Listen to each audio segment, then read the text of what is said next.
So a few weeks ago, we saw a first for baseball caps. That is a brand new retail collection offered by New Era in which every single cap model retails for $50.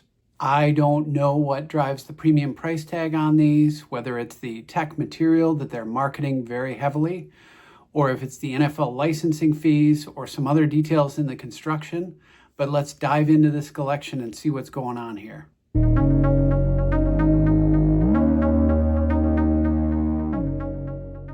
Hey everybody, my name is Doug, and I guess I'm not terribly surprised to be making another video about prices.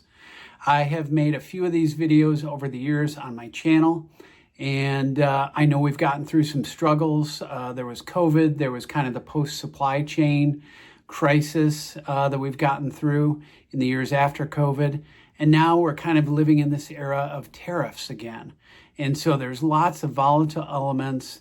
There's rising prices on everything, given those factors that I just mentioned. So I guess maybe it's not terribly surprising to see baseball caps follow suit. Honestly, I just didn't think I'd see a collection where the adjustables are the same price as the fitted caps, because the fitteds have always been kind of the highest price point in any collection. But here you've got 950s and 940s and even 3930s checking in at that $50 price tag. There are, of course, loads of models in this collection. There's a couple of different color schemes. The team colorways as standard, and also they're offered in gray and white in some variants. But basically, you've got your 940 M crown, you've got a 950 split panel, a 5950 and a 3930. And then to top things off, there's actually a bucket hat offered in this collection that retails for $60. And then to climb even higher, there's a contoured 5-panel runner's cap, which checks in at $65. So I don't know if those extra two models make the baseball cap versions appear inexpensive in comparison, but there they are in the collection, offered for every team. Now, taking a look at the cap construction, I should mention first that the centerpiece of this whole deal is this new tech material that is supposed to manage hot weather. So it's definitely intended to be a cooling material. And there's surprisingly no mention of wicking, which has been the tech of past years, past decades actually, where it's wicking away moisture and therefore keeping you cool and dry. So no mention of that, but certainly a big mention of the ability of these caps to keep you cool in hot weather. So naturally, the opening of the NFL camps and preseason provided ample opportunities to market a cap designed to manage hot weather.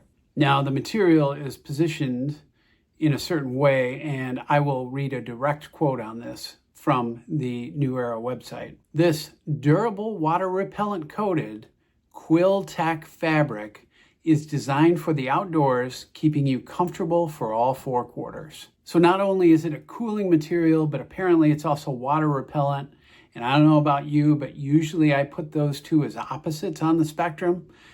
Just because anything that's insulated and kind of keeps the water out is often working against the ability to ventilate and keep you cool. And as mentioned before, all the marketing materials kind of skip over any mention of wicking performance, like the dry fit or things like that that Nike and Adidas have developed over the years.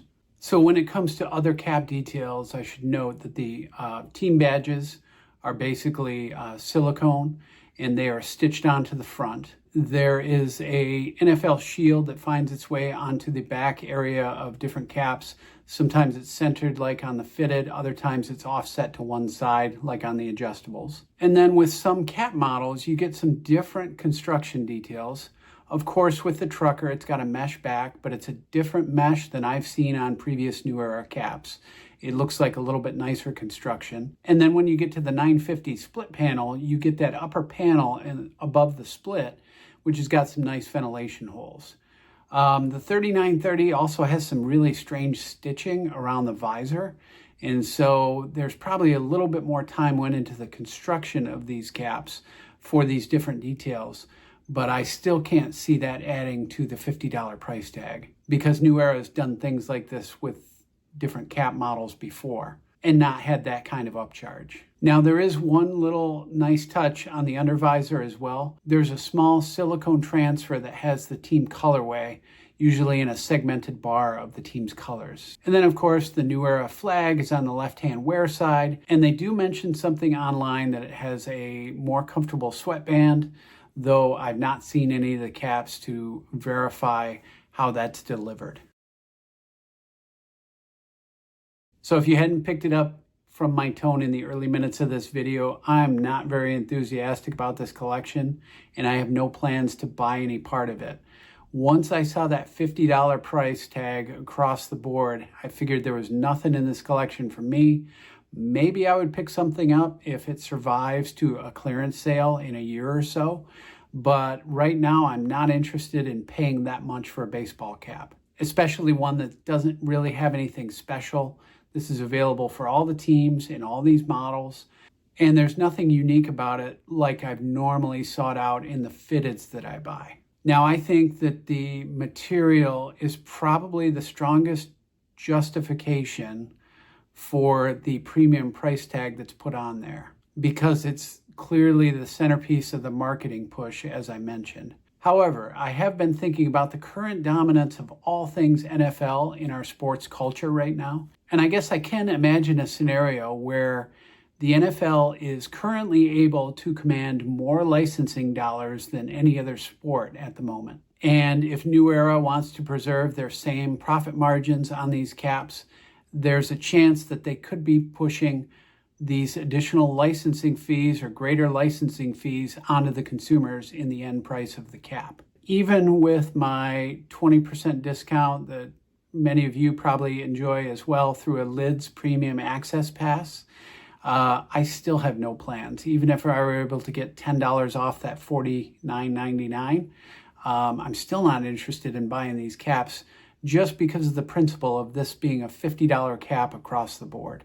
Now, if you happen to pick up a cap from this collection, it would be great if you put in some comments to let us all know what you thought, whether this price was justified, whether you think the value in the cap performance is there for that price.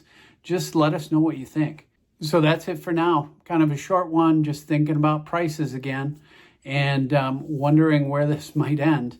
Down below in the description, I've provided some links to some of my best videos that teach you how to stretch, shrink, shape, or otherwise edit and maintain the caps that you do own.